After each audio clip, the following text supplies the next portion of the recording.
தென்காசி மாவட்டம் மேற்கு தொடர்ச்சி மலையடிவார பகுதிகளில் குற்றால அருவிகள் அமைந்துள்ளது. தற்போது தென்மேற்கு பருவமழை காரணமாக தென்காசி மாவட்டம் மேற்கு தொடர்ச்சி மலைப்பகுதிகளில் மழை அளவு பெய்து வருகிறது. இந்த மழையின் காரணமாக குற்றாலத்தில் உள்ள மெயினருவி, பழைய குற்றாலம், ஐந்தருவி, புலியருவி மற்றும் சிற்றருவி உள்ளிட்ட அனைத்து அருவிகளிலும் தண்ணீர் வரத்தானது அதிகரித்து காணப்படுகிறது. இந்த நிலையில் மெயினருவியில் தண்ணீர் வரத்து அதிகரித்த நிலையில் திடீரென வெள்ளப்பெருக்கு ஏற்பட்டுள்ளது.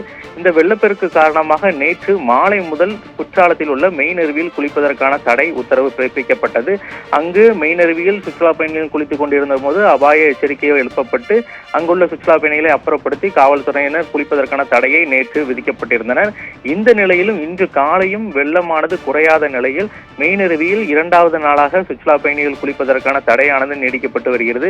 வார விடுமுறை என்பதால் குற்றாலத்தில் சுற்றுலா பயணிகள் கூட்டமும் அதிகரித்து வந்த நிலையில் மெயினருவியில் மட்டும் சுற்றுலா பயணிகள் குளிப்பதற்கான தடையானது நீடிக்கப்பட்டு வருகிறது. இதர அருவிகளான பழைய குற்றாலம், ஐந்தருவி, புலியருவி மற்றும் சிற்றருவி உள்ளிட்ட அருவிகளை சுற்றுலா பயணிகள் குளிப்பதற்கான அனுமதி வழங்கப்பட்டுள்ளது.